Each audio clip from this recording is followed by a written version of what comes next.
Damos inicio al último panel del día, dedicado a los patrones de impactos negativos de empresas en la región y elementos para una remediación efectiva. Damos la bienvenida a nuestros panelistas. Por favor, ir tomando asiento lo antes posible. Gracias. Juana Cuitel, directora del Programa de Conectas de Derechos Humanos de Brasil.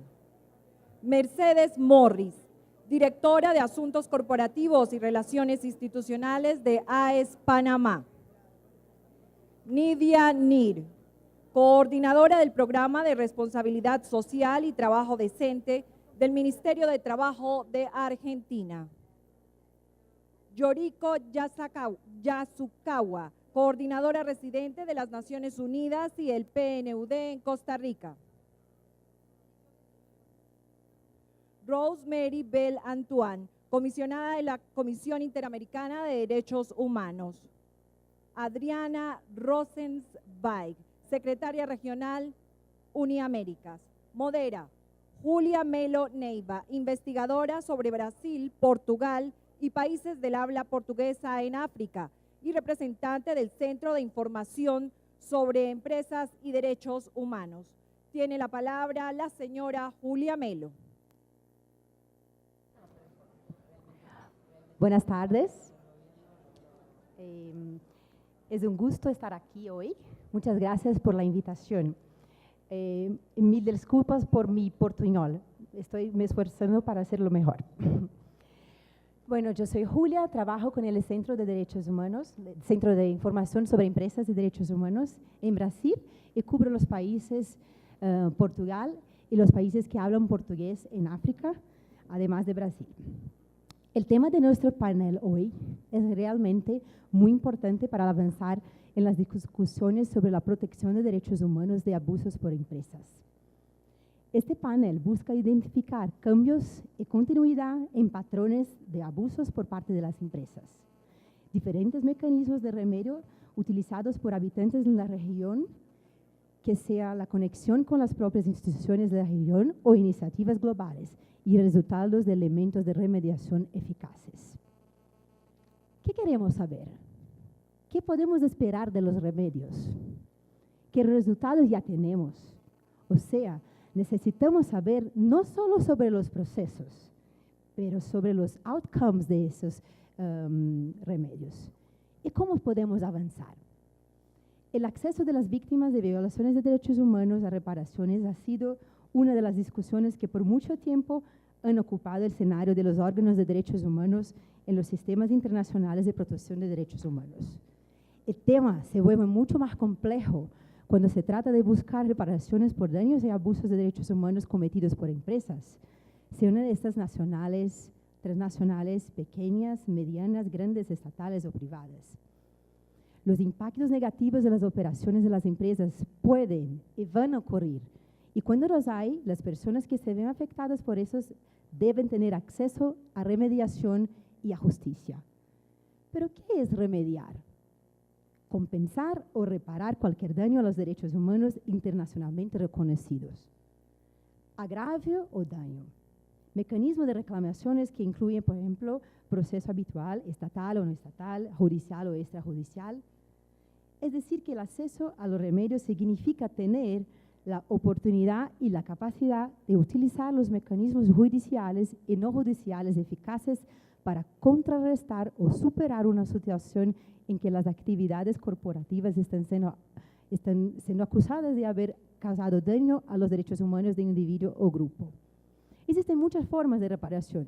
Por ejemplo, disculpas, restitución, rehabilitación, compensaciones económicas como la indemnización, compensaciones no económicas, sanciones punitivas, penales, administrativas, otros tipos, medidas de prevención de nuevos daños. Acá tenemos que hablar un poco también del marco de los principios rectores de las Naciones Unidas.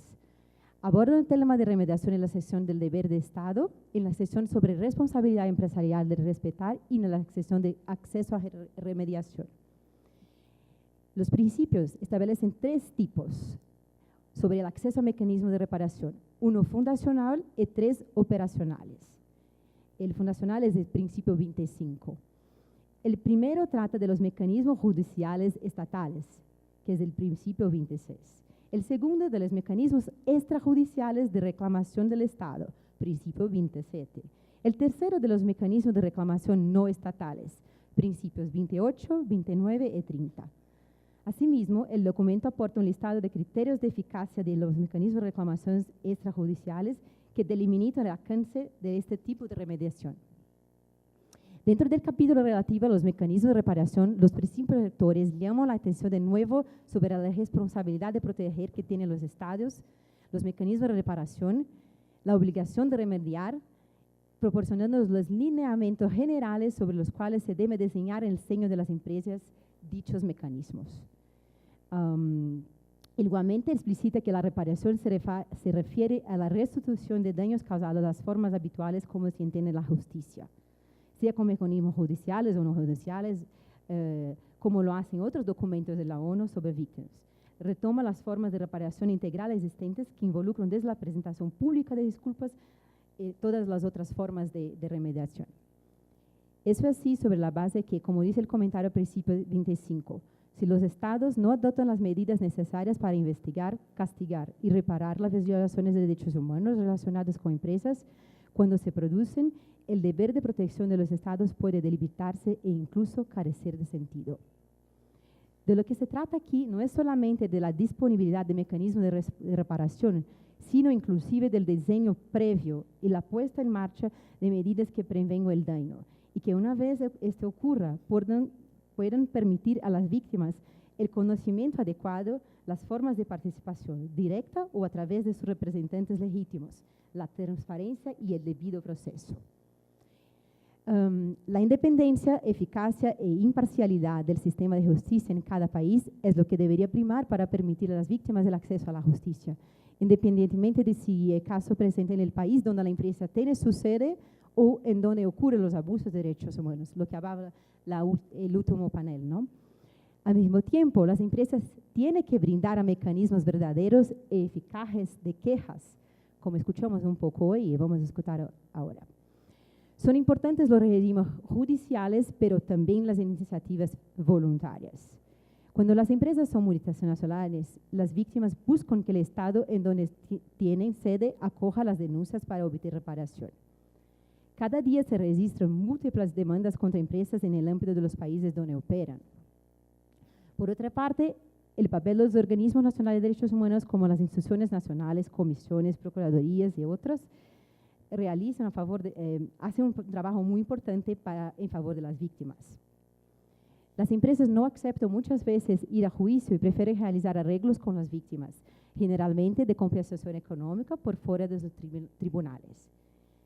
En una era en que predominan los tratados multilaterales, bilaterales y comercio, las barreras para las víctimas provienen de las cláusulas que impiden que se pueda detener un daño causado por empresas. Así es que yo quería decir que también es muy importante el último instrumento que fue creado, que es ese grupo de trabajo, que es muy importante, y que sería muy importante seguir avanzando con el grupo, por ejemplo, creando otros mecanismos dentro del grupo de diálogo. Pero vamos a escuchar qué nuestras compañeras tienen a decir. Solo tenemos mujeres acá.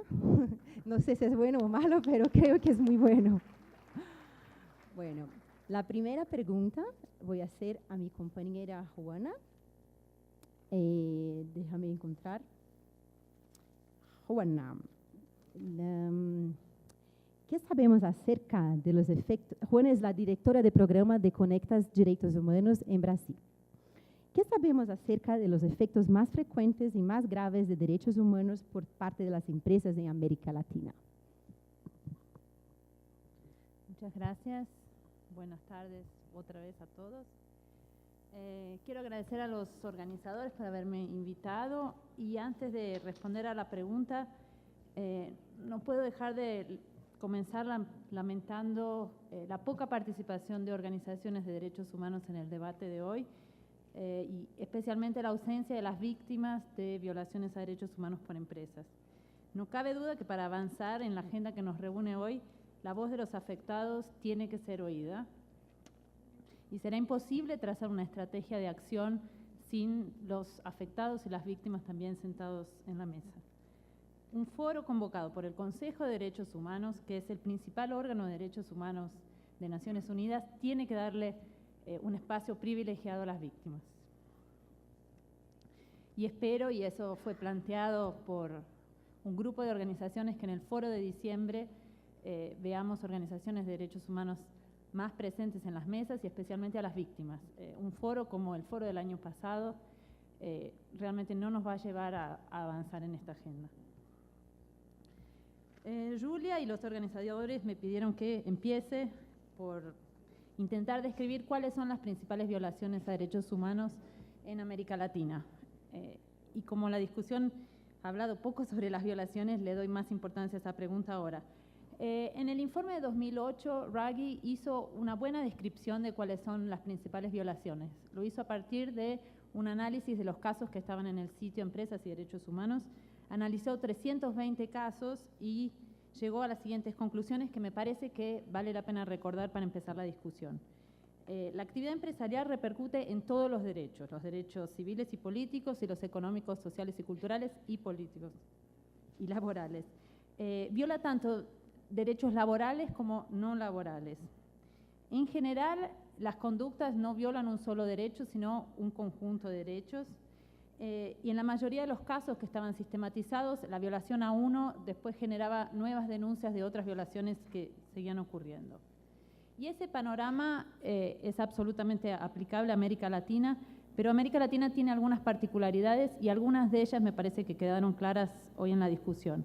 El contexto socioeconómico y político se caracteriza por el crecimiento acelerado de la inversión, y en especial de las inversiones en la explotación de recursos naturales que muchas veces están localizados en territorios de pueblos indígenas. Entonces tenemos una inversión exagerada, inversión extranjera, focada en territorios indígenas, y todo eso en el contexto de un proceso inacabado de afianzamiento de las instituciones democráticas y del Estado de Derecho, en especial de la justicia. Entonces tenemos muchas empresas queriendo venir, instituciones democráticas aún en algunos casos débiles. Entonces, en este contexto de aproximación excesiva del Estado con el sector empresarial, vemos una serie de violaciones de derechos humanos, especialmente de grupos vulnerables, y voy a mencionar solamente algunas. Se habló bastante de la cuestión de la violación de derechos de pueblos indígenas, del derecho a la tierra, del derecho a la consulta previa, y vemos muchos casos de desplazamientos forzados e incluso alegaciones de masacres. Y esos casos son muchos, no podrían ni, pasaría la tarde entera enumerándolos. También muchos casos de contaminación ambiental que resultan en el envenenamiento del aire y del agua y en la violación del derecho a la vida y a la salud. Y aquí no puedo dejar de recordar el testimonio desesperado de Rosa Amaro, que es una de las víctimas de la Oroya en Perú, que participó del fórum en diciembre del año pasado en Ginebra y hizo un relato de la peregrinación en búsqueda de un remedio judicial que aún no ha conseguido. También vemos casos de represión violenta de protestas sociales en varios de los países, pero el primer caso que viene a la cabeza es el caso de Conga en Perú, en el cual ya hubo 5 muertes, numerosos heridos y muchos líderes sociales procesados y criminalizados. Casos de espionaje e infiltración en movimientos sociales, y el más reciente también es el caso de la compañía Vale en Belo Monte. Despidos antisindicales, despidos de líderes sindicales, y una vez más viene el caso de Brasil y de los trabajadores que están trabajando en las obras para la Copa de Fútbol, el Mundial de Fútbol. También vimos casos de tortura, y esto es chocante, pero hay un caso muy bien documentado por Amnistía Internacional de tortura de 33 trabajadores en Perú por una empresa minera que está siendo litigado ante tribunales americanos. Numerosos casos de trabajo esclavo, y sé que hay alguien de Reporte Brasil, que es una organización brasilera que trabaja con ese tema. En Brasil son recurrentes las denuncias de trabajo esclavo, tanto en el sector de explotación azucarero, cuanto en el trabajo textil urbano. Algo que amenaza profundamente la posibilidad de llegar a la justicia, que es amenazas a los investigadores que auxilian a los movimientos sociales. Entonces, por ejemplo, las empresas que producen amianto en Brasil hicieron una interpelación judicial a un investigador de Fiocruz que estaba generando prueba para probar que el amianto produce daños irreparables a la salud de los trabajadores y de los consumidores. Él tuvo que responder judicialmente para contratar a un abogado y sin duda que el efecto de esas amenazas judiciales es parar de envolverse y de investigar para esos movimientos, porque esas amenazas dan miedo. Y por último, quería mencionar también, pero reiterando que es solamente una lista de ejemplos, hay muchos más casos, los abusos del sector farmacéutico, que venden medicamentos a precios totalmente inaccesibles, haciendo un uso abusivo de los derechos de propiedad intelectual. Y en este contexto de abrir nuestros mercados y recibir de brazos abiertos inversiones extranjeras, nuestros gobiernos están cediendo y dejando de utilizar las flexibilidades que el marco regulatorio internacional permiten para garantizar el derecho a la salud. Entonces, estos son algunos ejemplos, nada más es una lista inacabada, pero que permite que discutamos la cuestión del remedio efectivo en un contexto más realista. Muchas gracias, Juana. Voy a hacer una pregunta ahora a Adriana. Adriana, ¿podría hablar un poquito sobre qué derechos laborales son comúnmente violados en la región? ¿Cuáles son las principales causas? Bueno, muchos de los derechos que son vulnerados los planteó Juana. Yo represento un sector más estructurado. Yo soy la secretaria regional de UNI, que es fundamentalmente una organización, un sindicato global que representa la economía, los trabajadores de la economía de servicios, que tiene sectores de alta vulnerabilidad. Y bueno, lo que nosotros vemos fundamentalmente, y esto se registra tanto en los sectores más vulnerables, es decir, con menor educación, mujeres, trabajadores migrantes, pero también en otros sectores que tienen mejores condiciones. Las principales violaciones, y hoy una compañera, después de la intervención de los empresarios, habló, vamos al mundo real, y en el mundo real, no digo que todas las empresas actúen igual, pero muchas de ellas sí lo hacen, se estigmatiza por tratar de organizar sindicatos, se despide, se discrimina, y la ausencia de sindicatos implica realmente un quiebre en el diálogo social, un quiebre en las relaciones democráticas entre los trabajadores representados por los sindicatos y las empresas. En general, lo que nosotros vemos en la región, con la excepción de algunos países en donde nos encontramos con movimientos sindicales muy fuertes, que tienen más recursos para defenderse y con legislaciones que son protectoras de los derechos sindicales, que yo creo que podríamos contarlos realmente con los dedos de una mano, lo que vemos es el tema de que no se respeta en absoluto el derecho a la sindicalización, aun cuando se pregone que se hace, aun cuando en las declaraciones de principios de las empresas se plantee que se respeta el derecho a la sindicalización, el hecho es que cuando se intenta abordar a un trabajador para plantearle que se sume al sindicato, ese trabajador o si escucha es despedido, y si no está en pánico por el tema de haber sido abordado, porque la empresa realmente luego lo castiga, se vulnera el derecho a la negociación colectiva. En Colombia el tema del pacto colectivo, que tenemos que decir que el gobierno colombiano en la última etapa ha tratado realmente de generar políticas en contra de esto. El pacto colectivo son acuerdos en donde el sindicato no interviene, sino que son definidos en forma unilateral por la empresa, o en el caso de México, los acuerdos de protección patronal, en donde falsos sindicatos establecen acuerdos que es para proteger a las empresas y no a los trabajadores. Son situaciones de perversión de la negociación colectiva, aun cuando se diga que existen sindicatos y existe negociación. Esa negociación no existe, son sindicatos fantasmas, ni siquiera amarillos, porque digamos, hay sindicatos conservadores, sindicatos realmente que no son progresistas, pero no son fantasmas. En este caso estamos hablando de sindicatos que no existen y que negocian colectivamente, y no negocian colectivamente, sino que hacen acuerdos de parte. El derecho de huelga es atacado en la mayor parte de la región, es castigado. Tenemos el ejemplo, por acá debe estar el representante de España, de Prosegur, que echó a 130 trabajadores sindicalizados en medio de una huelga, aprovechando el vacío legal que se produce con la caída del gobierno de Lugo.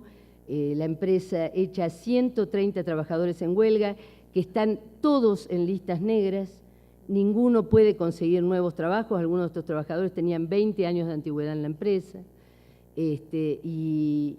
Bueno, es una empresa que en su país de origen es una empresa realmente muy que respeta los derechos sindicales y humanos, pero cuando se mueve para nuestra región tiene otros parámetros. La ausencia de organizaciones colectivas en todos los casos, sean sindicatos u otras organizaciones, implica que los derechos luego son vulnerados. Jornadas de trabajo extenuantes. En el sector de vigilancia es un sector realmente en donde los trabajadores pueden trabajar hasta 17, 18 horas por día, aunque parezca una locura, esto es así. Jornadas de 18 horas, los trabajadores en los carros de distribución de dinero tienen que hacer sus necesidades fisiológicas dentro del carro de transporte, se desmayan por el calor, y no estoy exagerando, esto es así, y esas son las personas que cuidan los bienes de otras personas. Entonces, esto no atenta solamente contra la vida y las condiciones morales, psicológicas y físicas del trabajador, sino contra los intereses de los usuarios. La misma situación en los centros de llamada. Ustedes saben que proliferan los centros de llamada, en donde los trabajadores, las trabajadoras especialmente, trabajadores jóvenes, hacen jornadas interminables, sin posibilidades de ir al baño, a higienizarse, muchas veces usan pañales descartables dentro del lugar de trabajo. El trabajo esclavo en las cadenas de producción es un hecho. En Brasil ha habido movilizaciones del Sindicato de Comercio justamente para denunciar a una empresa multinacional que después reparó. Tenemos que reconocer que después reparó y que está trabajando con nosotros para evitar que esto se produzca. Pero bueno, estas son y un nivel muy profundo de discriminación, acoso laboral y moral a los trabajadores en las empresas especialmente generadas en este nuevo proceso de economía de servicios, que son empresas con un alto grado de precariedad y una gran producción de puestos de trabajo. Muchas gracias, Adriana. Vamos a escuchar un poquito de Rosemary Bell Anton, que es relatora de la Comisión Interamericana de Derechos Humanos. Rose, tengo acá las preguntas en español, pero vas a traducir. ¿Qué tipo de impactos negativos de empresas han llegado a la Comisión? ¿Cuál es su papel en alentar a los estados a cumplir con sus obligaciones para hacer que las empresas rindan cuentas y alcance remediación para las poblaciones afectadas? Muchas gracias. Still translating. Sí, buenas tardes. Sí, yo creo que la Comisión tiene suerte en que tiene un papel multifacético en estas cuestiones. Como órgano de derechos humanos, que tiene que ver con la acción de los estados, tanto en el campo público como privado, y tiene los mecanismos necesarios para corregir esas situaciones. Y si nosotros examinamos las tendencias, que voy a explicar un poco después, se trata de alentar prácticas de derechos humanos acertadas o correctas. La Comisión juega un papel importante en este sentido. A lo largo de los años ha sido el caso, se ha establecido una colaboración con la sociedad civil, sino también con los gobiernos, con el sector privado. Good human rights practices. But I'm sure Y yo creo que la mayor parte de la gente conoce muy bien el modelo más tradicional que nosotros desempeñamos de investigación, el mecanismo de peticiones y de quejas, cuestiones que son traídas a la Comisión sobre prácticas empresariales y el impacto que tienen sobre derechos humanos. Y también hay otras medidas precautelares, muchas de ellas mencionadas como en el caso de conflictos en el sector de la minería. Y eso es también importante respecto al papel que nosotros desempeñamos. Esto es muy importante en la situación actual. Estábamos hablando antes de cómo se establece un diálogo con la empresa. Yo creo que la Comisión lo ha logrado, tiene buenos caminos o canales para promover el diálogo. Y de hecho, la OEA nos ha dicho que necesitamos darle más importancia al diálogo. Es algo que intentamos hacer. Yo creo verdaderamente que hay muchas formas de hacerlo y por eso estoy aquí como miembro de la comisión, porque en diciembre del año pasado creamos una nueva unidad sobre derechos económicos y culturales, cosa que tiene mucho interés en este recinto, porque hay nexos muy estrechos entre la empresa y ese tipo de derecho económico y social. Es algo sobre lo cual estamos muy entusiasmados y creemos que esto nos da la oportunidad de trabajar más de cerca en este campo. Y si tengo más tiempo, lo describiré más adelante como un mecanismo interamericano. Let's see what the state has been doing. Perdón, cambié para inglés. Vamos a ver qué el Estado está haciendo. Entonces, me gustaría escuchar un poco de la experiencia de Argentina con Nidia Nir, que es la coordinadora del Programa de Responsabilidad Social y Trabajo Decente del Ministerio de Trabajo de Argentina.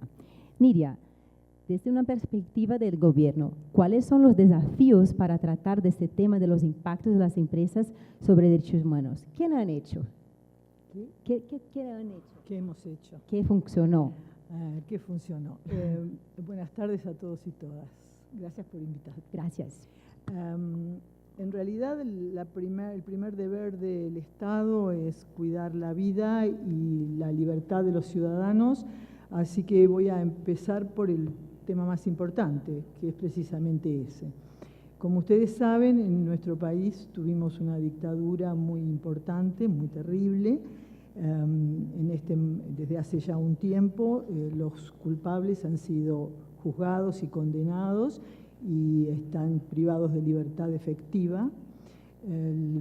Es una manera que entendió el Estado de reparar de alguna forma el dolor de los familiares de las víctimas. Simultáneamente, ha asignado una indemnización pecuniaria para estos casos. En la actualidad, cuando ya estos juicios están muy avanzados en cuanto a los responsables directos de las Fuerzas Armadas, ha empezado una segunda etapa de los juicios. Es un hecho inédito en América, creo que no hay ningún otro caso, ningún otro antecedente. No puedo dejar de hablar de esto porque es un caso de derechos humanos y empresas. No puedo traer nada más emblemático. Como decía, en la actualidad la mayoría de los miembros de las Fuerzas Armadas que han sido juzgados ya han sido condenados y están cumpliendo su condena y hemos iniciado una segunda etapa. Esa segunda etapa tiende a la condena de aquellos miembros de la ciudadanía que acompañaron de alguna manera, ya sea con complicidad o por hechos directos, a estas Fuerzas Armadas. Dos de las empresas más reconocidas del país y en realidad del mundo son en este momento sus directivos siendo juzgados por desaparición y delitos de lesa humanidad durante el proceso de la dictadura. Y en ese sentido no voy a decir los nombres porque todavía no hay condena firme, pero nos parece que es una buena manera de resarcir, de remediar de la manera que podemos, ya que no podemos devolverle a los familiares las víctimas, Uno de los graves violaciones a los derechos humanos. En ambos casos, los delitos se cometieron dentro de los establecimientos con la participación directa de los directivos. Una vez dicho esto, con la gravedad que significa, voy a pasar a hablar de mi especialidad, que es el tema de los derechos laborales. Y como las peores formas de vulneración de los derechos laborales ya se mencionaron, aunque creo que trabajo infantil no hemos hablado todavía, allá me voy a referir a eso, voy a hablar de algo más genérico, voy a hablar de precariedad. En nuestro país hay un 37% de trabajadores no registrados. Ha bajado 20 puntos en los últimos 10 años, pero todavía sigue siendo un número para nosotros altísimo.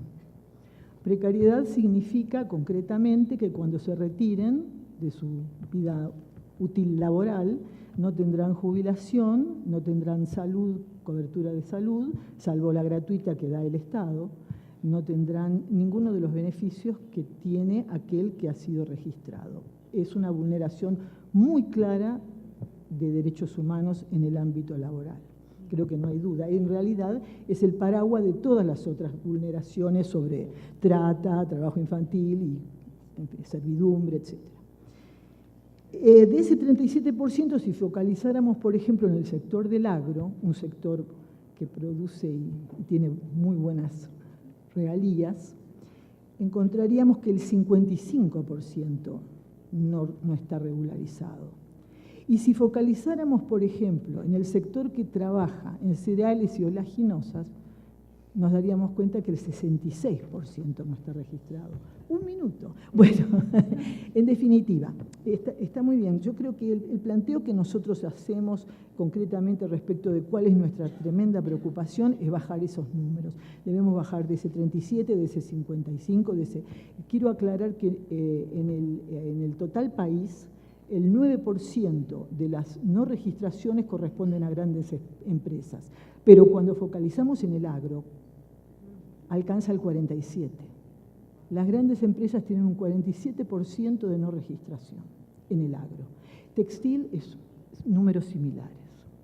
Esos dos son los grandes aspectos que quería presentar. Muchas gracias. De nada. Tendrá más una oportunidad de hablar después. Bueno, tenemos la visión del Estado y vamos a escuchar un poco la visión de las empresas. Entonces, Mercedes Mores, que ahora es de AES Panamá, me gustaría saber un poco más de la experiencia que tuve antes de ese trabajo donde estás ahora. Los principios rectores dicen que las empresas deben establecer o participar en los mecanismos de quejas de remediación efectiva al nivel operativo. Esto no es para que las empresas eviten cualquier responsabilidad legal que puedan tener, pero pueden complementar o suplementar los medios judiciales, acelerar la resolución de problemas y mejorar las relaciones entre empresas y comunidades. Usted recientemente ha trabajado para Minera Panamá y puso en marcha un mecanismo de quejas, ¿no? Me gustaría saber cómo fue, cómo hacer el seguimiento en tu empresa de eso, ¿no? Muchas gracias.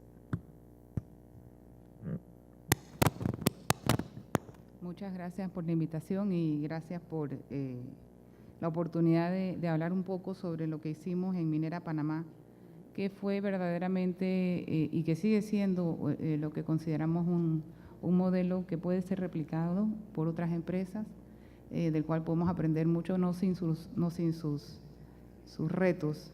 Lo que hicimos en Minera Panamá fue impulsado por la necesidad y el deseo de voluntariamente apegarnos a los principios de Ecuador y a las normas de la IFC, sin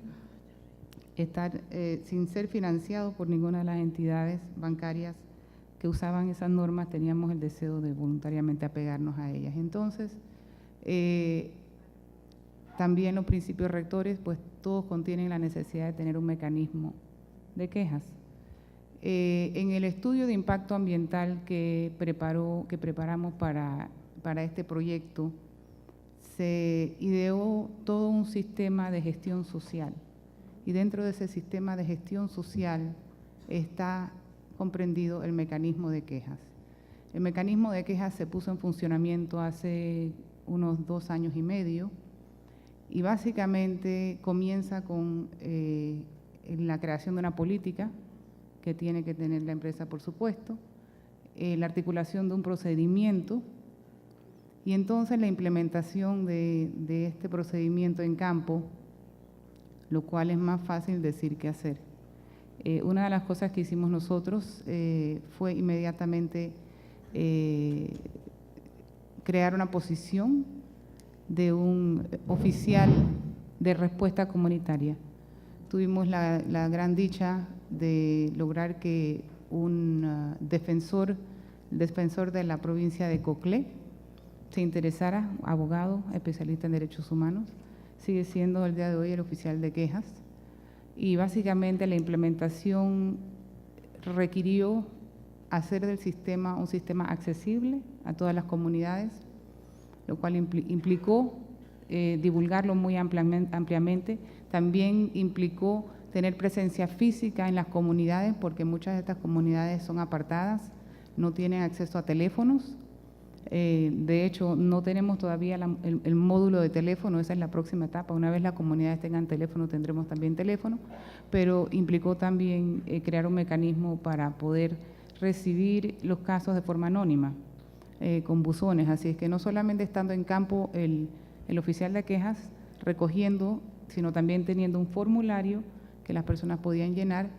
También teníamos la oportunidad y la posibilidad de personas que no pudieran leer o escribir, que también pudieran presentar sus casos. Muchos retos en la implementación y podemos seguir hablando de eso en un momento, pero ha sido una experiencia que lo que me ha servido a mí en Panamá y afuera es definitivamente ver que, número uno, es algo altamente necesario implementar en muchas partes del mundo. Número dos, no es fácil de hacer, es muy complicado y entiendo por qué no es ampliamente usado por las empresas, es costoso.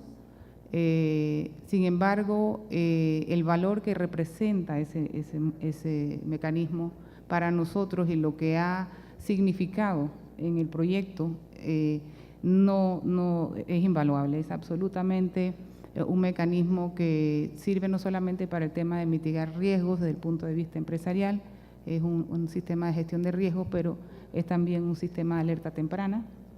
Es una forma, y para mí lo más importante aquí es una forma de corregir las asimetrías que ocurren cuando tenemos un gran proyecto, una gran empresa en una comunidad que quizás no tiene los medios ni los recursos para poder buscar remediación. Así es que lo dejo allí y podemos seguir hablando ahora. Gracias, Mercedes.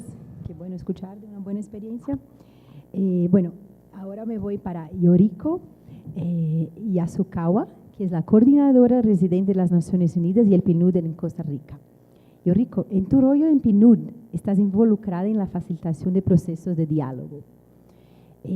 ¿Podría contarnos un poco de tu experiencia?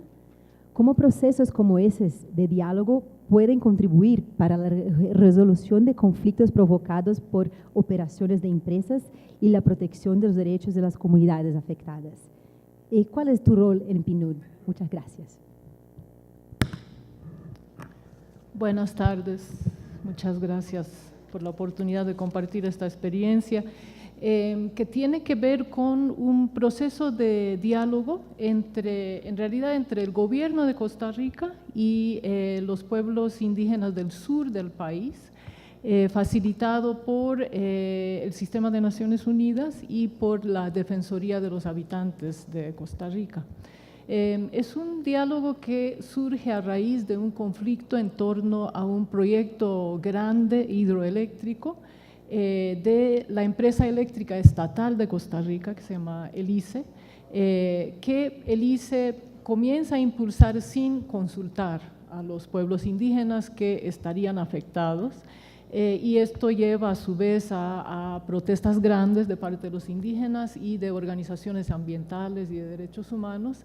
Lleva a una visita del relator especial de Naciones Unidas sobre los derechos indígenas que deja una serie de recomendaciones y es precipitado como causa inmediato por un conflicto sobre tierra en uno de los territorios que lleva a un enfrentamiento violento.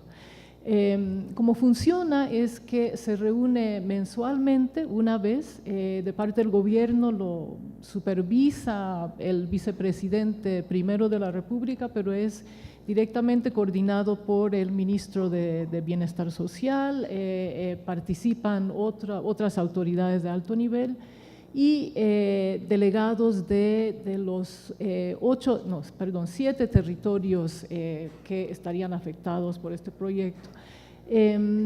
Lo que ha sucedido hasta la fecha es que un primer acuerdo a que se llega es que los dirigentes indígenas dicen: no queremos hablar del proyecto que se llama Diquís, no queremos hablar de Diquís hasta no avanzar en la atención a temas más estructurales de prioridad para nosotros, ¿no?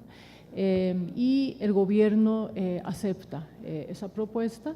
Y es importante en el sentido de que muchos de estos conflictos específicos se dan en un contexto más amplio de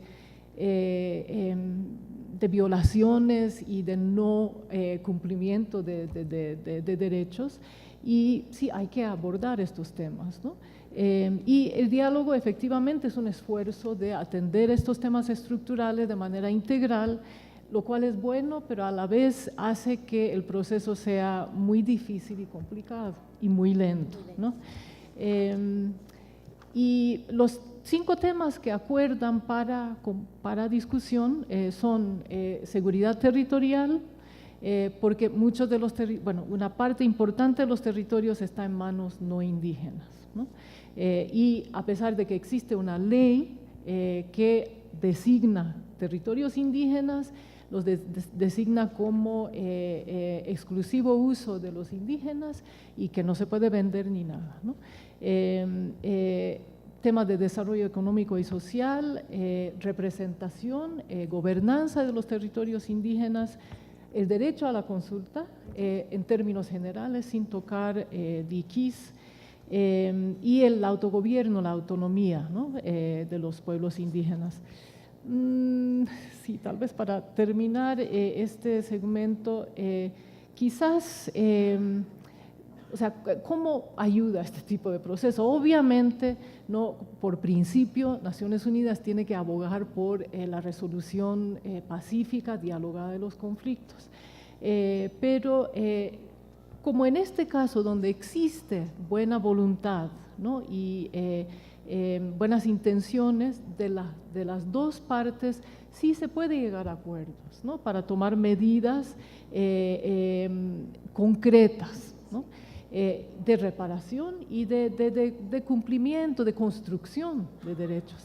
Pero como les decía, como están pretendiendo atender temas estructurales de largo plazo, y eso significa lidiar con las complejidades, incluso disfuncionalidades de cualquier gobierno.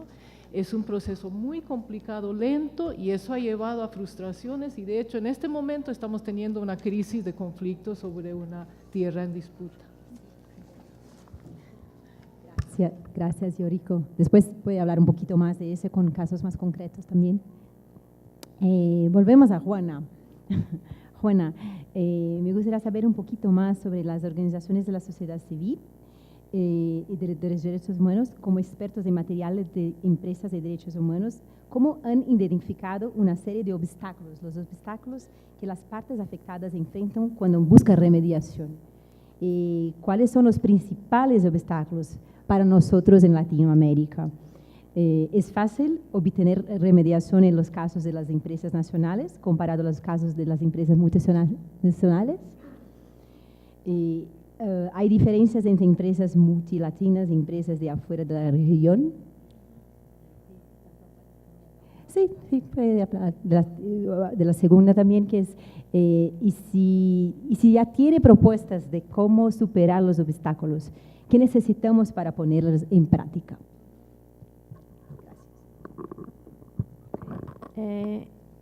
antes de entrar en el tema de cuáles son los principales obstáculos, quería traer un análisis que hizo Amnistía Internacional sobre cómo el derecho al remedio efectivo fue tratado en los principios rectores. Y siempre recordando que el propio Ruggie dice que los principios rectores son solo el final del comienzo, y no es la receta lista, sino que muchas cosas todavía necesitan ser trabajadas. Y en cuanto al derecho al remedio efectivo, hay tres cuestiones que están insuficientemente desarrolladas en los principios rectores. El primero es que no se habla de un derecho al remedio efectivo. Se trata el tema sin tratarlo como un derecho, con las garantías que eso traería aplicando el derecho internacional de derechos humanos. Y eso se ve, por ejemplo, en la falta de importancia que se le da al componente de independencia e imparcialidad. Entonces, trabajar sobre las consecuencias de reconocer el derecho al remedio efectivo sería importante. Otra cuestión es que los principios le dan poca importancia a los remedios estatales y le dan una exagerada importancia a los mecanismos a nivel operacional, a los grievance mechanisms. Y por eso la mayoría de los debates se centran en qué están haciendo las empresas. Cuando tal vez esta cuestión de los mecanismos a nivel operacional hablan mucho más sobre el segundo pilar, de qué es lo que la empresa hace para respetar los derechos humanos, y no son realmente un mecanismo de remedio efectivo que pueda traer una reparación para la víctima. Y por último, y eso me parece que fue bastante discutido en la mesa anterior, los principios no fueron muy exhaustivos en la cuestión de la responsabilidad del estado de origen de las empresas multinacionales, y hay poco análisis y poco contenido normativo sobre la cuestión de la jurisdicción extraterritorial. Entonces, esos tres componentes, la cuestión de tratar el remedio como un derecho, los remedios estatales, sean judiciales y no judiciales, y la responsabilidad de los estados de origen, son tres cuestiones que el grupo de trabajo podría profundizar en sus próximos informes, en esta lógica de los principios son solamente el fin del comienzo y todavía hay bastantes cosas que necesitan ser trabajadas desde el punto de vista normativo. Sobre los obstáculos, incluso comentaba con Julia que las investigaciones que se han hecho, y hay un proyecto muy grande de la Comisión Internacional de Juristas que está estudiando los obstáculos para el acceso a la justicia en varios países. En América Latina se hizo en Brasil, Perú y Colombia. Y las conclusiones son muy similares. Y la verdad que las conclusiones solo confirman las intuiciones, ¿no? Nosotros sabemos cuáles son los obstáculos, solamente que a través de una investigación lo comprobamos. Y compartir con ustedes algunos de ellos que ustedes ya conocen. El principal, y obviamente, es la asimetría de poder entre las víctimas y las empresas.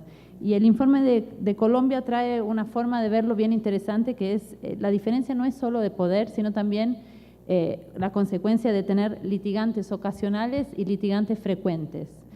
La víctima es un litigante ocasional que, además de que no puede soportar los costos, no puede esperar el tiempo que va a demorar el litigio, porque no puede seguir pagando al abogado todo ese tiempo. Entonces se ve mucho más presionado a aceptar acuerdos que muchas veces no lo favorecen.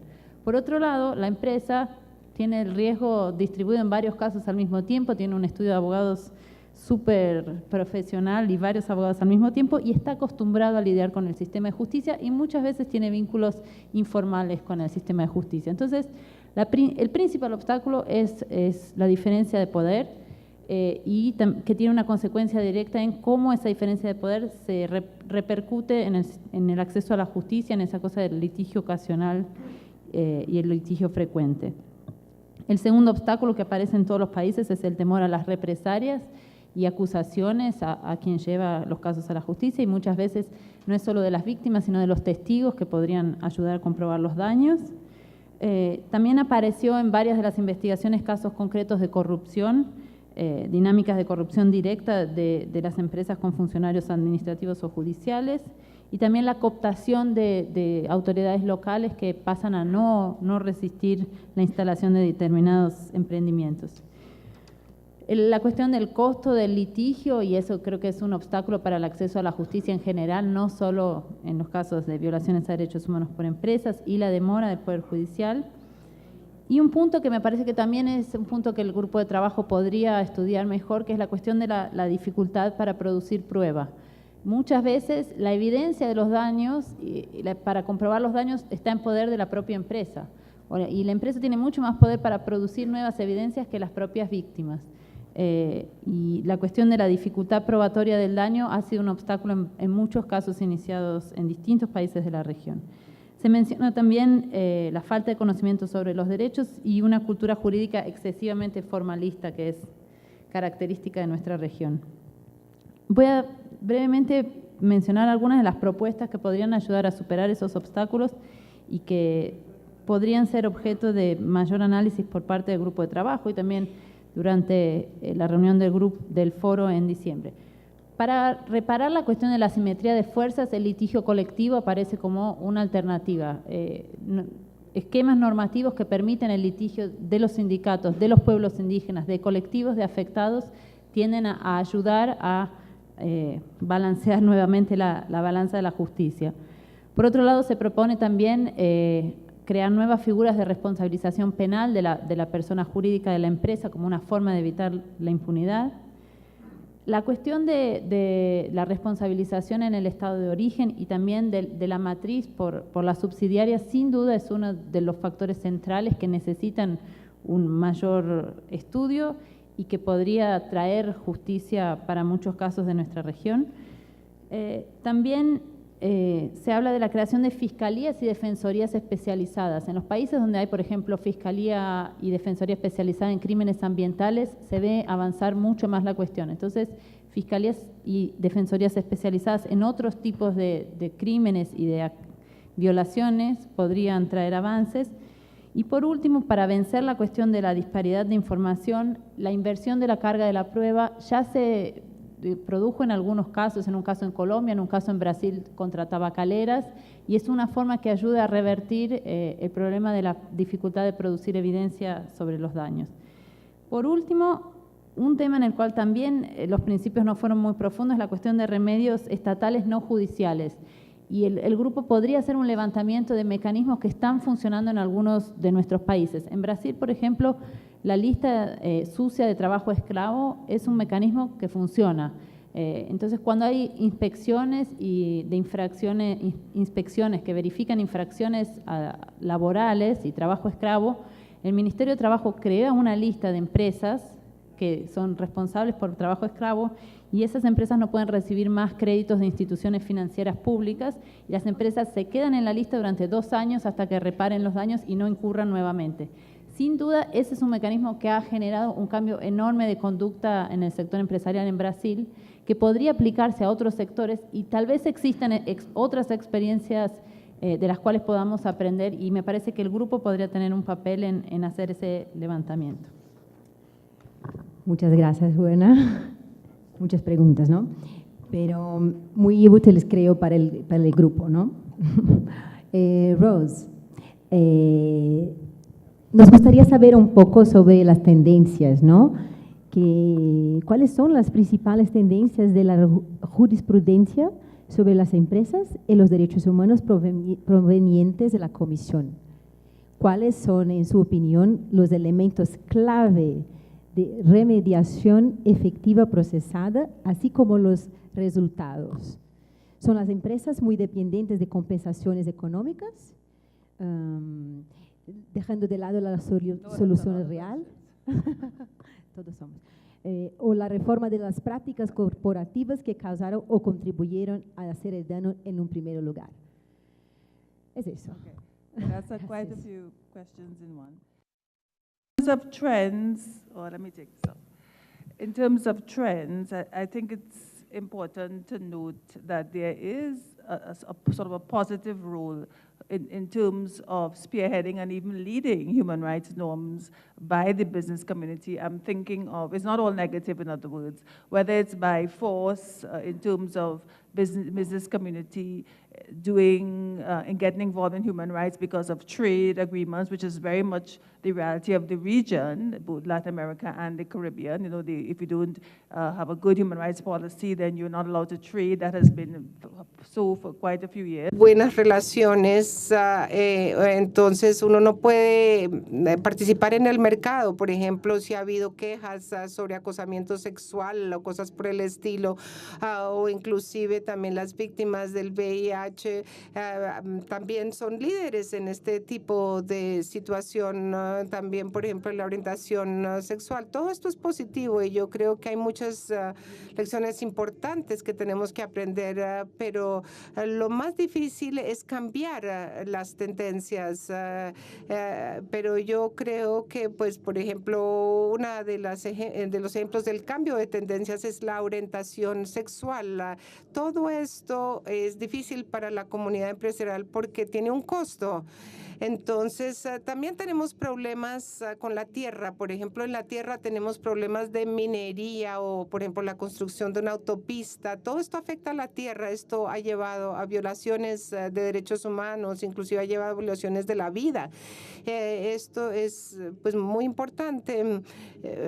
No quisiera repetir lo que ya se ha dicho, pero hemos visto todas estas tendencias que son muy importantes y hemos visto muchas peticiones que han sido presentadas ante la comisión. También hemos tenido muchas audiencias, que es una herramienta muy importante. Por ejemplo, si el Estado o una empresa es llevado ante la comisión para una audiencia especial, yo creo que esta es una herramienta muy importante. También hemos estado manejando problemas con la minería, con el desplazamiento, que normalmente involucran a las afrodescendientes. Entonces empezamos a tener otros problemas como la discriminación de raza. Esto es algo también muy importante a lo que nos tenemos que dirigir. Y aunque yo creo que somos conscientes de todos estos problemas, pues tenemos que prestar mucha atención a las compañías que quieren progresar, entre comillas. No siempre se trata sobre las comunidades indígenas, que son normalmente las que son afectadas, o las afroamericanas. Y no es que ellos quieran oponerse a un desarrollo especial, sino que quieren participar del proceso. Entonces hay que validar los derechos establecidos y también la participación de la gente. Esta es una de las razones que yo mencioné anteriormente. Se tienen que tomar medidas amigables para parar el proceso antes de que entre en un conflicto profundo. Yo creo que eso es muy importante de tener en cuenta, es decir, cómo manejamos estos conflictos antes de que se vuelvan profundos. Y aunque hay leyes establecidas, lo que yo he visto es que la aplicación o la implementación de estas leyes, que normalmente, pues, son leyes que se aplican en áreas rurales lejanas, pues hay como problemas. En algunos casos estamos viendo el uso de la policía, que es una agencia pública, y están utilizando las empresas privadas a la policía pública para sus intereses propios, para los intereses de las compañías privadas, y esto no puede ser. En realidad, hemos llegado a un punto en la Ley Internacional de Derechos Humanos donde podemos trabajar con las compañías cuando hay situaciones así. Existe una dicotomía entre la esfera pública y la esfera privada, y este límite se está volviendo borroso. Y eso es de cierta manera bueno cuando pensamos cuán importante un negocio puede ser, especialmente para el sector del empleo. Y hay otro asunto que tiene que ver con la noción de la privatización de lo que antiguamente era una función pública. Esto es algo de lo cual no hablamos frecuentemente, pero estamos viendo, por ejemplo, que en el sector de salud puede haber una privatización, y también se ha hablado sobre las prisiones, que pueden ser también, el sistema de prisiones que pueden ser privatizadas. Ahora tenemos funciones públicas dentro del reino de las funciones privadas. Seguramente ahí va a haber consecuencias muy significativas para los derechos humanos, y no podemos tratar a estos actores sencillamente como si fueran representantes de los intereses públicos, porque ahora se están volviendo privados. Yo creo que el tema de la salud es un tema muy importante. Tenemos por muchas quejas, reclamos para las personas que están en el sistema de bienestar social, personas que no reciben el tratamiento médico que requieren, especialmente cuando hay un interés privado que rige. Entonces vemos que la empresa realmente deja de aplicar las reglas. Uno tiene que establecer quién es responsable, esa es la función, establecer quién es culpable de qué para que haya acciones remediales. Y como ya se dijo, y quiero decir esto antes de cerrar, es que, nosotros no solamente estamos viendo las contribuciones del Estado, sino también las comunidades de negocios que explotan las ineficiencias del Estado. Hemos hablado sobre nuestra preocupación y esta preocupación es la no justificación de estas cosas que están sucediendo. Esto es muy importante, especialmente desde que tenemos indicadores, porque también he visto este tipo de acciones, he visto organizaciones que se están dirigiendo a los derechos de cultura y también estamos hablando sobre soluciones económicas y los derechos culturales y en el futuro estamos hablando hacia la viabilidad directa de este tipo de solución de problemas.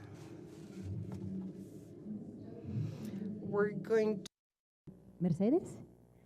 Sí, Mercedes, ¿podría hablar un poco qué tipo de impactos negativos abordaron con esos mecanismos de quejas? Nos gustaría saber también si la comunidad estuvo satisfecha con eso, si lograron realmente resolver los problemas. Bueno, depende a quién le preguntes. Y hay que ser muy breve. Sí. Gracias. Bueno, primero quiero comentar un poquito sobre los retos de la implementación, porque eso es un tema que creo que merece darle un minuto. Uno de los temas que hemos escuchado mucho en el día de hoy es a través de la cadena de proveedores. Cuando ocurren violaciones a través de la cadena de proveedores, nosotros vimos eso. Nuestros contratistas, por ejemplo, metimos dentro de los contratos una obligación a cumplir con nuestras políticas, incluyendo la política de gestión social y el tema del mecanismo de respuesta comunitaria. Y lo que sucedió en la práctica es que muchas veces los contratistas no estaban preparados, no leyeron la letra menuda de los contratos. Y al realizar que tenían estas otras responsabilidades se convirtió en un tema un poco difícil para ellos. Para darte un ejemplo, un ejemplo muy mundano y muy común, era el polvo en la carretera, mucho polvo. Entonces las comunidades que vivían a lo largo de la carretera estaban constantemente afectadas por el polvo de los carros de los contratistas. Pues los contratistas, ellos tenían que seguir haciendo su trabajo para llegar al proyecto, ¿cierto? Entonces lo que nosotros hicimos fue contratar camiones de agua, más camiones de agua, por ejemplo. Pero en la implementación ese tipo de casos surgió constantemente. El tema laboral surgió.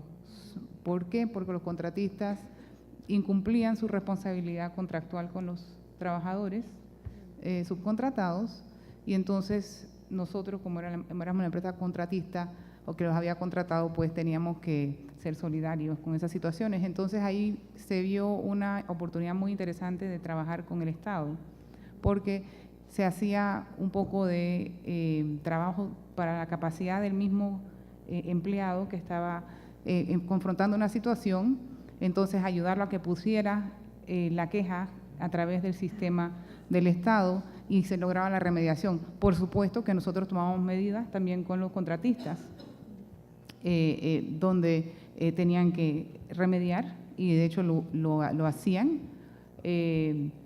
Muy interesante también uno de los casos que vimos fue conductas indebidas o inapropiadas que no eran aceptables para la comunidad, el tema cultural. El tema de que un contratista puede tener personas que son ajenas a la comunidad y que traen conductas que no son aceptables. Entonces, ¿qué hicimos? Hicimos un retrodiseño en la capacitación para que todos los empleados y los colaboradores de los contratistas tuvieran una sensibilidad social y cultural sobre las comunidades y llegó hasta el punto que en algunos casos hubo que despedir personal porque estaban cometiendo varias veces cosas que iban en contra de lo que la misma comunidad había establecido como una conducta que era inaceptable. Entonces, la verdad es que el contexto del sistema de gestión social es lo que permite que el mecanismo de quejas en este caso funcionara bien, porque teníamos una relación muy cercana y de mucho relacionamiento con las comunidades. Entonces ellos eran parte también de la implementación de ese mecanismo de quejas. Así es que no en todos los casos se satisface a todas las personas que traen casos. Hay personas que sí, hubo muchas personas que trataron de traer casos que no tenían méritos y esos también se procesaban y pues se resolvían. Pero lo que sí vimos interesantemente fue que al principio, cuando se inicia el mecanismo de queja, hay un pico, porque muchas personas no saben utilizar el sistema, entonces tenemos una avalancha de casos. Pero entonces se fue normalizando y la verdad es que fue un proceso educativo muy interesante tanto para la empresa como para la comunidad y para nuestro proceso de contratos y la cadena de proveedores. Muchas gracias. Me gustaría escuchar ahora un poquito de la experiencia de Miriam sobre los mecanismos de remediación proporcionados por el Estado argentino contra violaciones de derechos laborales por empresas. Porque empezó a hablar un poquito, nos gustaría escuchar un poco más, y también sobre los impactos y desafíos de esos mecanismos. Si puede dar algunos ejemplos, pero breves. ¿Cómo no? Gracias. Por un lado, hemos atacado fuertemente la fiscalización. Es un remedio obvio, con algún componente original que nos ha traído buenos resultados, que es a través de un Plan Nacional de Regularización del Trabajo, intimar previamente, a partir de la constatación, de manera tal que hemos percibido que en el año 2013, por ejemplo, el 46% de las empresas, de los trabajadores no registrados que fueron denunciados o intimados, fueron registrados. Eso es un tema que parece que podríamos profundizar, es interesante. Por el otro lado está la cuestión legislativa. Evidentemente, si no se legisla, no se institucionaliza. En ese sentido, del 2008 a hoy hemos penalizado el trabajo infantil, introduciendo en el Código Penal la figura de quien explota a los niños y niñas con fines comerciales, penándolos con una prisión de 1 a 3 años de cumplimiento efectivo. Con trata pasó lo mismo, esto ya estaba en el Código Penal, pero se incrementaron las penas. También se incrementó fuertemente las penas por violencia de género, es otra medida legislativa que valoramos mucho. Y en cuanto al tema del trabajo agrario, bueno, hubo que modificar íntegramente el régimen de trabajo agrario, íntegramente, introduciendo todos los derechos que tienen los restantes trabajadores, pero que por cuestiones de la dictadura habían sido privados los trabajadores rurales. También se incorporó en la ley de contrato de trabajo a lo que se dio en llamar servicio doméstico, pero que en realidad nosotros llamamos personal de casas familiares. Eso respecto del tema del legislativo, pero Juana tiene razón, yo coincido en que para esto hay que ir a la justicia, y muchas veces la justicia es lenta. En nuestro país la justicia es proobrera, no podemos decir que las sentencias no sean favorables al trabajador, pero es efectivamente muy lenta. Entonces yo quiero presentar algunos otros casos de remediación que escapan a la cuestión legislativa y que me parecen importantes. Un caso, sí, es un caso muy importante. Es la asignación universal por hijo, que es una medida que tomó este gobierno, que viene a remediar la diferencia que existe entre el trabajador registrado y el no registrado respecto de sus hijos. Es decir, es una asignación que se otorga a todo aquel que está desocupado, inactivo o no registrado, con lo cual se suple esa injusticia manifiesta de que no reciban la asignación familiar que recibe todo trabajador por cada uno de sus hijos cuando está registrado. La asignación universal llega a una población enorme. Piensen que el 31% de nuestra población son jóvenes de menores de 18 años. Eso significa 12 millones de personas. Y quiero dar un dato que me parece importante sobre cómo la asignación universal ha influido en el trabajo infantil. No hemos podido hacer estudio de impacto todavía porque tiene 2 años la medida, pero sí puedo decir cuáles son los números del trabajo infantil a partir de ese momento. En el 2004 se registraba un 6.4% de trabajo infantil y hoy en el 2012 está en el 2.2%. Algo ha pasado. Y respecto a los adolescentes, los medimos de 14 a 17 años. En el 2004 se registraba trabajo adolescente en el 19.1% y hoy se ha reducido al 14.6%. Pienso que es una medida que drásticamente influye en uno de los derechos vulnerados más terribles, ¿no es cierto? Sí. Bueno, tengo mucho más para decir, pero... Muchas gracias, Nidia. Muy disculpas. Adriana es Adriana Rosenwald, de la Secretaría Regional de Uniaméricas. Me gustaría que hablara un poquito de los principales retos para establecer procedimientos en materias de derechos laborales y mecanismos. ¿Y qué lecciones tiene de casos exitosos? Quizás un caso. Solo para ser breve, tenemos tiempo para las preguntas. A mí me parece muy importante decir que hoy las grandes empresas son globales o regionales y que no podemos abordar desde la práctica sindical ni de la práctica de los derechos universales, digamos, verlo desde el punto de vista de las respuestas nacionales. Muchas de estas empresas son más poderosas que algunos estados nacionales poderosos. Es el caso de Siemens, que tiene un ingreso que es mayor al de Austria. Digamos, no estoy hablando de una empresa con relación a los ingresos de un país pequeño y pobre, sino un país hiperdesarrollado. Entonces, creo que esto implica que solamente con una gran decisión política en la cual los principios de Ruby tienen un valor muy importante, pero también, y esto desde el punto de vista de la práctica sindical, también desde la asunción de que los sindicatos tienen que empezar a representar a muchos más miembros de los que los representan, por ejemplo, tener una mirada mucho más clara sobre el trabajo precario, sobre nuevos actores sociales, sobre coaliciones. Siempre tenemos un nivel de desconfianza de empezar a trabajar con otros actores sociales y esto tenemos que modificarlo. Yo no puedo dejar de hablar del tema de Bangladesh, ustedes, aunque no es en América, pero murieron 1.300 personas porque los trabajadores que denunciaban que las paredes estaban agrietadas fueron amenazados con descontarles el día de salario si no iban a trabajar aún en esas condiciones. Y bueno, murieron. Y eso ya no se puede remediar, pero sí logramos firmar un acuerdo en donde más de 60 empresas están involucradas, en donde a partir de ahora garantizamos el derecho total a la sindicalización, porque la imposibilidad de esos trabajadores de hablar implicó que murieran en este accidente y no pudieran irse del lugar de trabajo. Ahora en Uruguay se está discutiendo una ley que se dice que los trabajadores de la construcción se pueden retirar del lugar de trabajo si ven que las condiciones de trabajo no son seguras. Y a mí me parece excelente.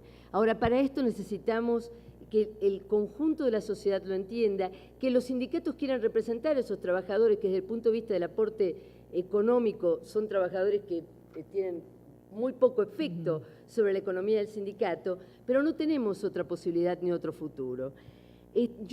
Nosotros, por ejemplo, estamos peleando contra Walmart, que además genera grandes daños ambientales. Walmart ha hecho una corrupción millonaria en México para establecer tiendas en zonas arqueológicamente protegidas, como las pirámides de Teotihuacán.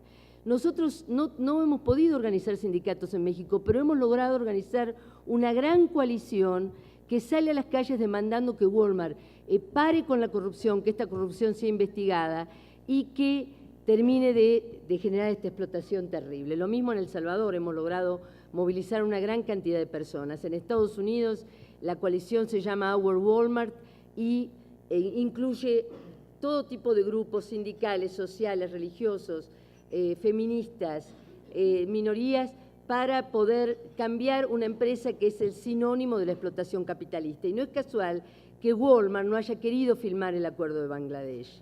y haya querido hacer su propio acuerdo. ¿Y por qué? Y aquí termino. Tendría mucho más que decir. ¿Por qué? Por lo que nosotros le preguntamos hoy a los empresarios, no basta con que digan que quieren remediar, se tienen que sentar con quienes protagonizamos esta discusión. Por eso nosotros hablamos de acuerdos globales, porque no alcanza con que digan que quieren cambiar las cosas, no alcanza con que digan que hagan las cosas bien. Nosotros queremos que se sienten con los sindicatos globales, con los sindicatos regionales, con los sindicatos nacionales y discutan, porque muchas veces los mandatos éticos que están en el país de origen de la multinacional, con toda la buena voluntad, son violados a nivel nacional por gerentes inescrupulosos, empresas que quieren maximizar las ganancias. Entonces es absolutamente fundamental. Y termino contando un caso positivo. Nosotros... ¿Quieres contar después de las preguntas? Como quieran, si lo quieren lo cuento después de las preguntas, pero hay una cosa positiva con un acuerdo global que pasó acá en Colombia. Ok, ¿lo cuento? Muy rápido. Bueno, 30 segundos. Nosotros tenemos un acuerdo firmado con Carrefour que ahora se fue de Colombia, pero con Carrefour logramos que a través de este acuerdo global podamos organizar sindicatos poderosos, no sindicatos de 100 personas, sindicatos realmente representativos con capacidad de negociar y de poder realmente generar conflicto y discutir el conflicto. Con Carrefour logramos organizar sindicatos en Colombia, que ya sabemos que es un país en donde es muy difícil organizar sindicatos, una cultura profundamente antisindical, en Turquía, en Rumania.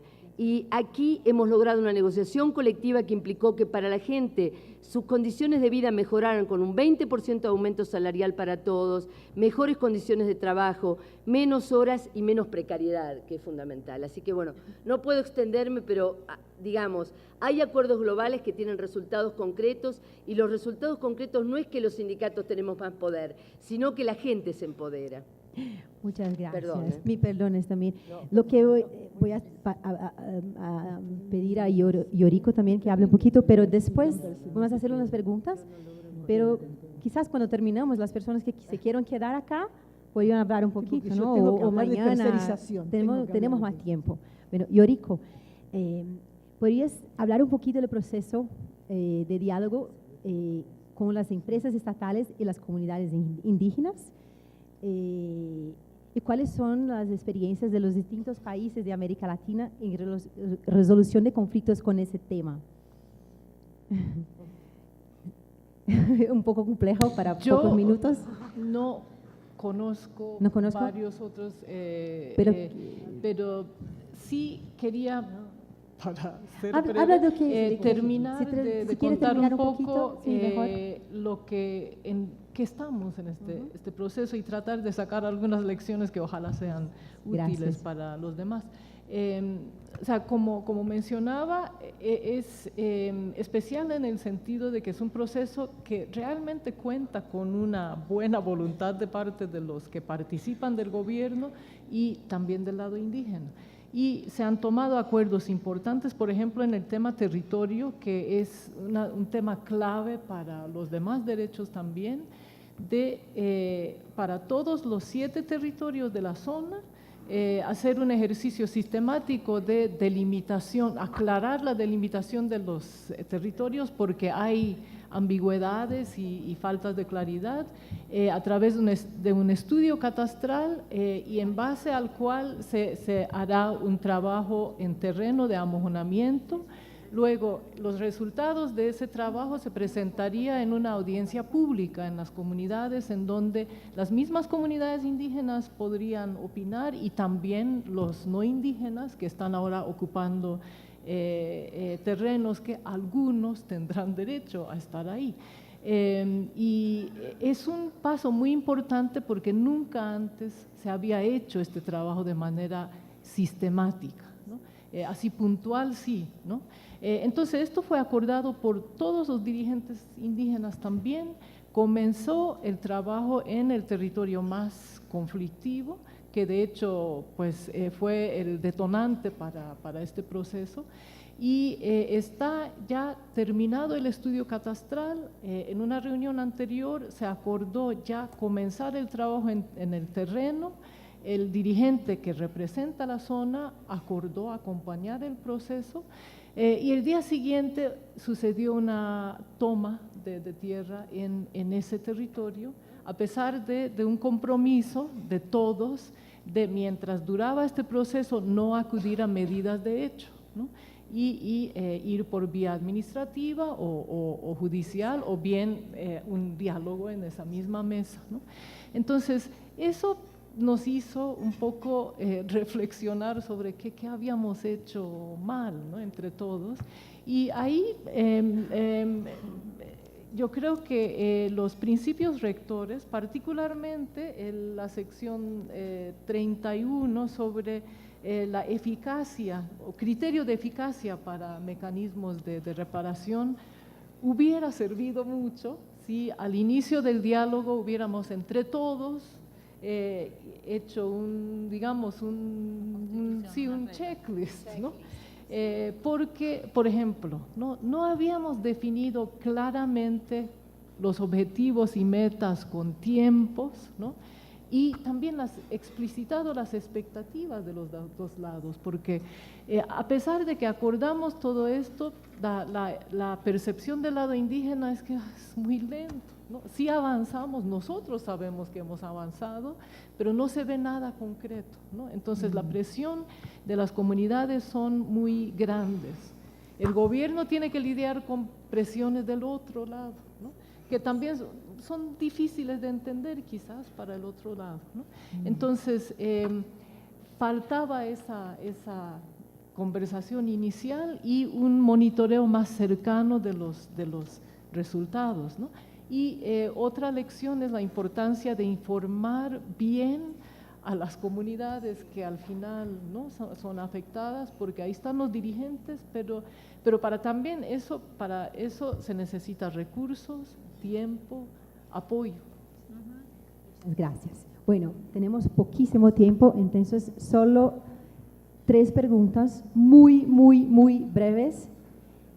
Y cerramos con las últimas para cerrar la charla, y después, si quieren, quedamos. 3 preguntas, los que llegaren primero. Pero, ok. Una carrera. Perdón. Por favor, sean muy breves. Soy Douglas Cassell, profesor universitario de Estados Unidos. Felicitaciones a todas las ponentes. Estoy totalmente de acuerdo con los comentarios de Juana Cuetel sobre los obstáculos al acceso a la justicia y sobre las vacunas en los principios rectores. Incluso los temas de la independencia judicial y la falta de corrupción. En ese sentido, quisiera agregar un puntico al comentario final del panel previo por el embajador del Ecuador sobre el caso Chevron.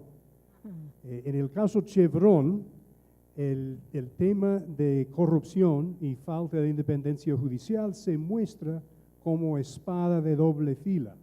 Si bien en la mayoría de los casos en América Latina, las víctimas de la corrupción son los pobres, son las víctimas de derechos humanos. En este caso hay una abundancia de pruebas que el caso fue al revés en el Ecuador. Obviamente no se puede profundizar el tema aquí, pero estoy de acuerdo con el embajador, con su solicitud a todos los interesados que se informen más sobre el caso. En ese sentido, agradezco a la página de web del Centro de Información sobre Empresa y Derechos Humanos, que tengo entendido acaba de publicar una carta mía y la respuesta de los abogados de los peticionarios. Pero creo que ese es un tema que nosotros, abogados y activistas de derechos humanos, tenemos que tomar muy en cuenta. Los derechos humanos son para todos. Muchas gracias. El señor, por favor. Por favor, muy breve. Bien, buenas tardes a la mesa principal. Le escuché que quería escuchar la voz de las víctimas de todos los incidentes que se dan en América Latina. Yo soy de Panamá, de la comarca Nové-Buglé, y quiero compartir brevemente la realidad que nosotros vivimos en la comarca Nové-Buglé. Tenemos problemas con la hidroeléctrica y tenemos problemas con la minería. Entonces, decir que los indígenas estamos desesperados por la respuesta pronta e inmediata ustedes tienen que entender de que nosotros hemos esperado por más de 500 años que se nos haga justicia. Entonces, sobre las prácticas que hablaba la representante de AES Panamá, quiero decirle que las transnacionales no es que consulten, sino ofertan los buenos de cada proyecto. Entonces, cuando dice de que mandan los promotores, los coordinadores, los consultores, eso es una realidad. En Panamá tenemos una situación. Hace 2 años atrás nos enfrentamos a todos los intereses de las transnacionales. Murieron hermanos indígenas. Hasta el sol de hoy la justicia no se ha pronunciado. Entonces, pero algo logramos es que la Naciones Unidas intervino en la parte de la autoría. En estos momentos quiero decir de que no todo es maravilloso, donde las transnacionales y el gobierno tienen los medios de comunicaciones y son los que dicen las verdades. Y nosotros los indígenas, las asociaciones, los gremios, la ONG, ¿qué medios tenemos? O sea, tenemos una atadura frente al imperialismo, al poder económico. Entonces, están jugando con la pobreza de nosotros y menoscabando la esperanza y el futuro de toda una generación. Nos promete una solución inmediata en detrimento de las futuras generaciones. Muchas gracias. Muchas gracias, señor. La última pregunta, por favor, Ale. Buenas tardes, mi nombre es Alexandra, soy abogada de justicia global en Brasil. He apuntado un montón de cosas, pero voy a ser breve y hacer unas preguntas claves. Primero, si bien es cierto que nosotros ya sabemos que los mecanismos internacionales no están suficientemente fuertes para responsabilizar las empresas, es importante que se tome nota que los estados también tienen fallado en sus obligaciones de respetar los derechos. Ahora, ¿cómo vamos a hacer que les quede a las víctimas que acceden a esos mecanismos internacionales tradicionales de protección de derechos humanos y los estados que están tan juntos de las empresas que no respetan las decisiones de la Comisión Interamericana, por ejemplo, y que sigue con las obras y que pone a las empresas a hacer lo que el propio Estado debería de estar haciendo, como la construcción de puestos de salud, el uso de la Fuerza Nacional para garantizar que los proyectos hidroeléctricos sigan, que le permite que esas mismas empresas espionen a los movimientos sociales y a las víctimas.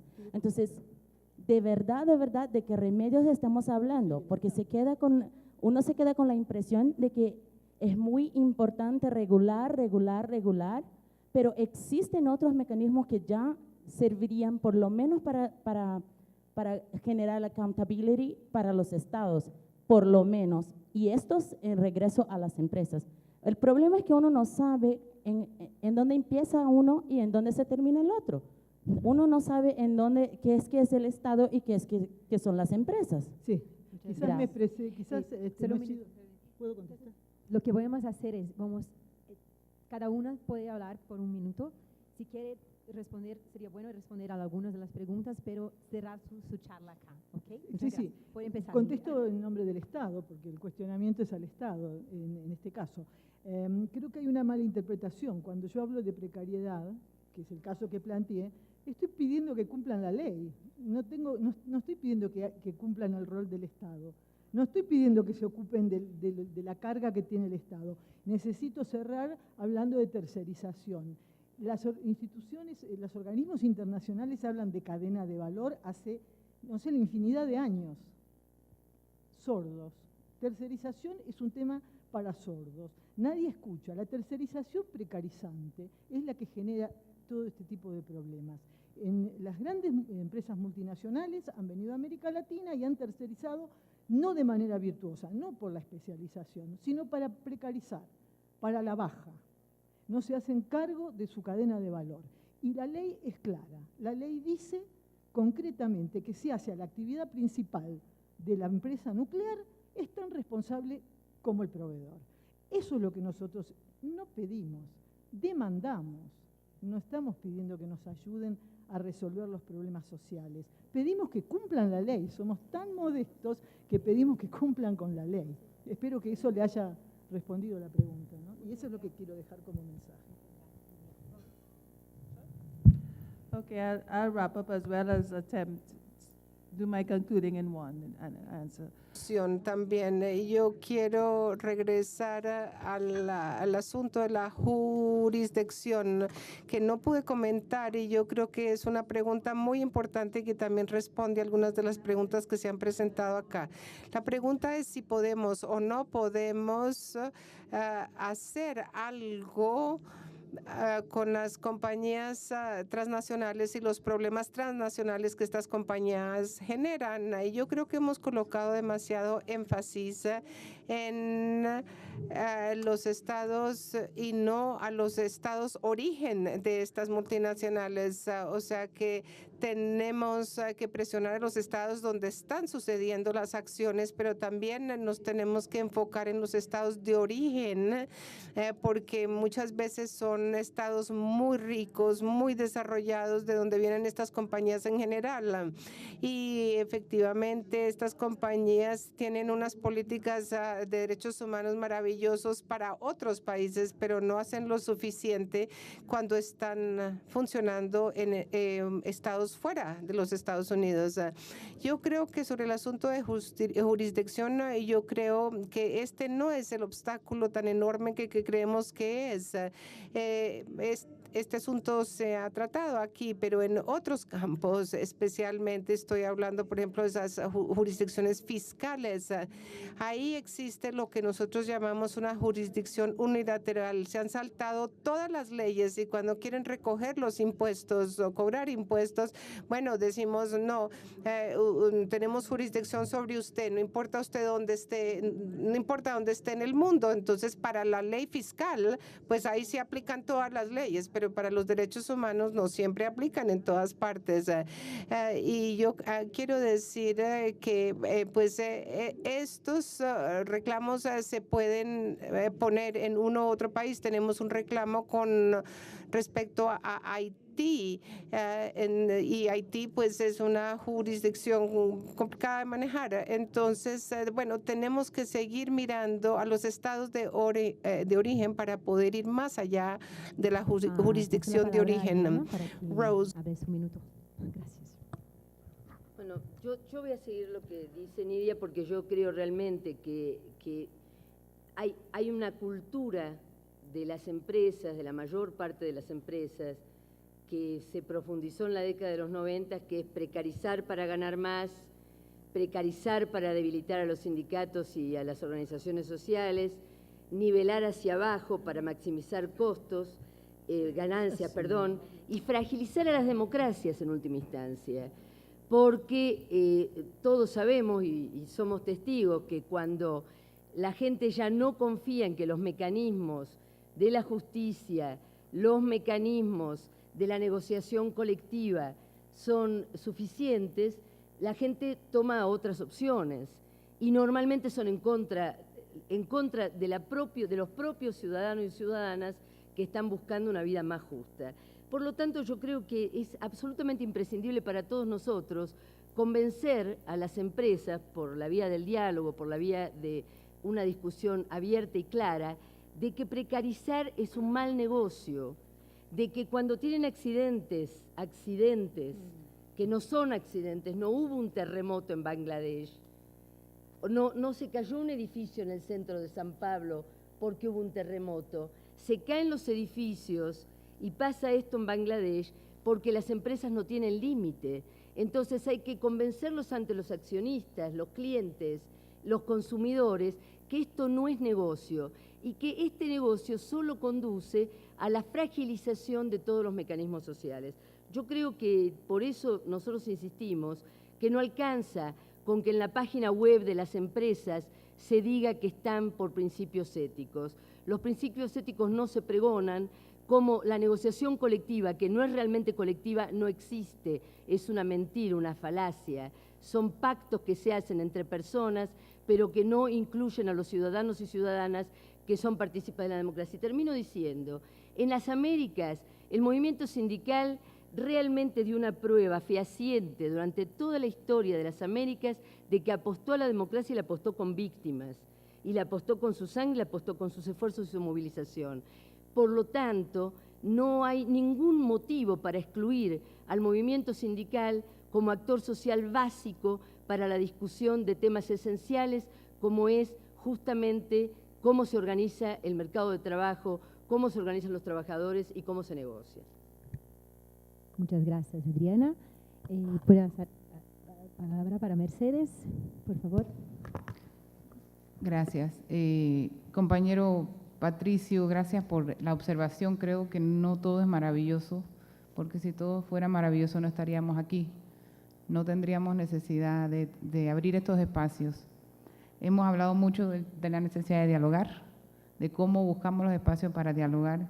Lo que sí le puedo decir es que la función principal de las empresas, como todos nosotros sabemos, es hacer su actividad empresarial. Pero lo que ha cambiado es cómo definimos los beneficios. Ahora las empresas tienen que producir beneficios no solamente para sus accionistas, tienen que producir beneficios para las comunidades donde están, tienen que producir beneficios para los empleados que trabajan para ellas, tienen que producir beneficios para los estados que las acogen. Entonces, la invitación es a definir cuáles son esos beneficios que queremos de las empresas, y voy a dejar solamente un pensamiento de un panameño muy ilustre que se llama Stanley Mota y que es uno de los líderes del tema de la responsabilidad corporativa en Panamá. Y él dice, no puede haber empresas exitosas en sociedades fracasadas. Gracias, Mercedes. Muchas gracias. Yorico, por favor.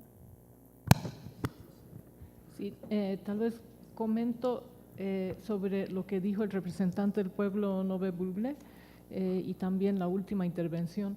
El tema de la necesidad de resultados de corto plazo, de acuerdo totalmente con lo que el representante Nové dice, y justo por eso, nuevamente, una de las lecciones de esta experiencia en Costa Rica es que no es suficiente avanzar, digamos, en términos de normas y reglamentaciones y procesos en temas estructurales, sino dar resultados concretos.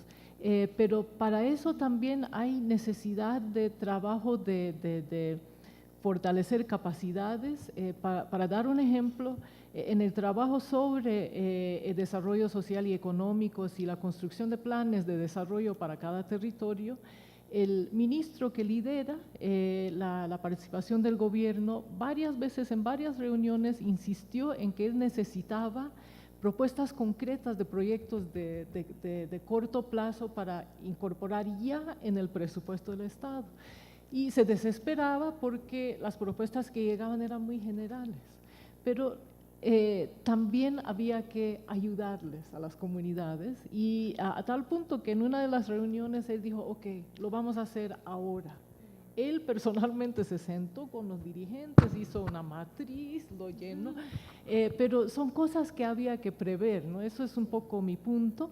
Y para que el Estado cumpla con sus obligaciones, sí es necesario recordar que es el principal responsable señalar faltas, visibilizar brechas, pero al mismo tiempo también al Estado hay que ayudarle, y especialmente en el tema de derechos de los pueblos indígenas, porque hay mucho desconocimiento.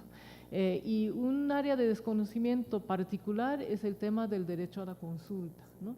Porque todo el mundo habla de consultas, pero todos la interpreta de una manera distinta.